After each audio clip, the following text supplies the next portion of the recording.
السلام عليكم ورحمة الله. اللهم صل وسلم وبارك على سيدنا محمد وعلى آله وصحبه أجمعين. ازيكم يا اخواتي؟ عاملين ايه؟ يا رب تكونوا بخير.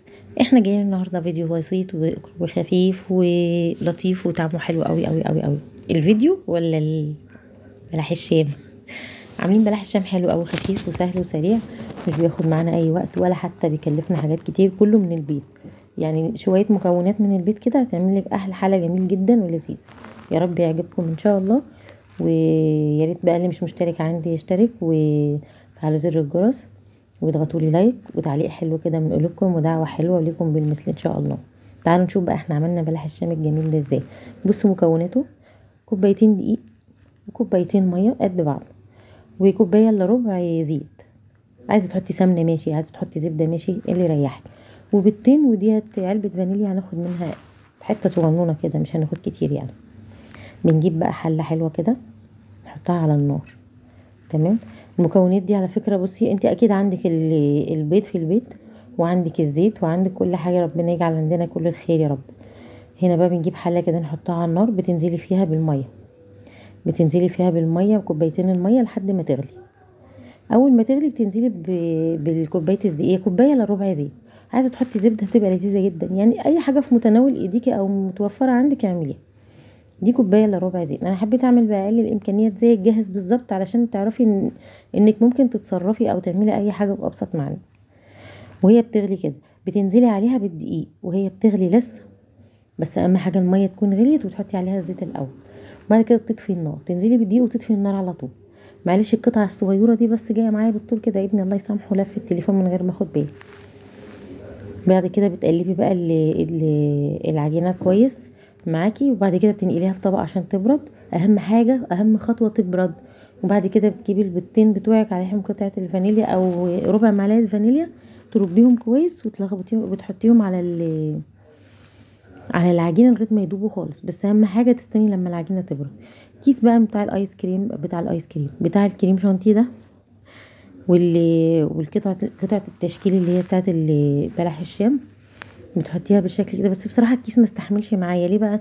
لان الكيس ده بتاع كريم شانتيه مش بتاع عجين، فالعجينه كانت تقيله عليه فقطعت مني الكيس. بعد كده كملت بقى، بعد ما صورت القطعه دي كملت تقطيع بالقمع بس، يعني بقيت احط قطعه العجينه في القمع كده وبتطلع معايا بالشكل ده زيها زي الكيس بالظبط، يعني بالقمع الصغير اللي هي تحت اللي هو الشكل المشرشر ده.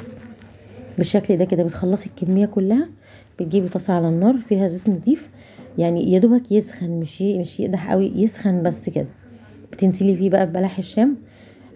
اول ما يبدا يحمر من تحت بتقلبهوش كتير طبعا. اول ما يبدا يحمر من تحت بتيجي مقلباه لحد ما يديك الدرجه اللي انت عايزاها. بتنزلي فيه بالشربات او السيرب بتاعك. السيرب بتاعك عباره عن كوبايه ونص او كوبايه سكر. هو صراحه جه معايا كتير.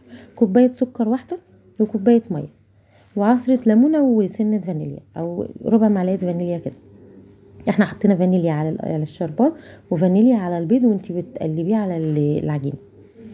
بس كده خلاص. وصفة سهلة وجميلة ولذيذة وطعمها حلو جدا. بصراحة هو المشروع كانت البداية كيكة، وبعد كده قالوا مش عايزين كيكة، تعالوا نحولها بلح شام. وبصراحة كان البلح الجام تحفة تحفة بجد. حابة تزينيه بقى بالنوتيلا، حابة تزينيه بجوز هند، حابة تسيبيه سادة كده بالشربات بس بيبقى تحفة برضو. في ناس بقى بتجيب سوداني محمص مجروش. تمام.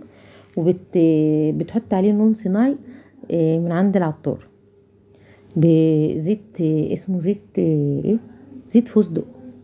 اه والله بيبقى اسمه فستق كده. بتحطيه بقى ولون اخضر كده على السوداني وبترشيه عليها، بيبقى شكله حلو قوي، طعمه جميل. بس بصراحه احنا بنحب الطبيعه، يعني بنحب ابسط حاجه عشان ما تكلفناش، وفي نفس الوقت ايه، تديكي طعم وقوام واحساس طعمه كده بيبقى لذيذ قوي. هنا طلعنا اول طاسه، ننزل بالتانية. برضو زي ما قلت لكم بتسيبيه لحد ما اول ما تحسي ان حروفه احمرت كده تبداي تقلبي، لان هو كده عجين. لو قلبتي وهو كده هتحسي ان التشكيل بتاعه معاكي باظ. ما خدش معانا ربع ساعه او نص ساعه، وبس ان انا انتظرت حكايه ان العجينه تبرد قبل ما تنزلي بالبيض، عشان لو نزلت بالبيض والعجينه سخنه البيض هيكتل منك، مش هيبقى مظبوط. اهو بالشكل ده كده. الكاميرا ظلماء بجد، الكاميرا ظلماء تحفه. وطعمه لذيذ جدا. نزل بقى فيه بيف بالشربات، وبعد كده بتطلعيه صفي، وبعد كده بتحطيه في طبق التقديم وبألف هنا.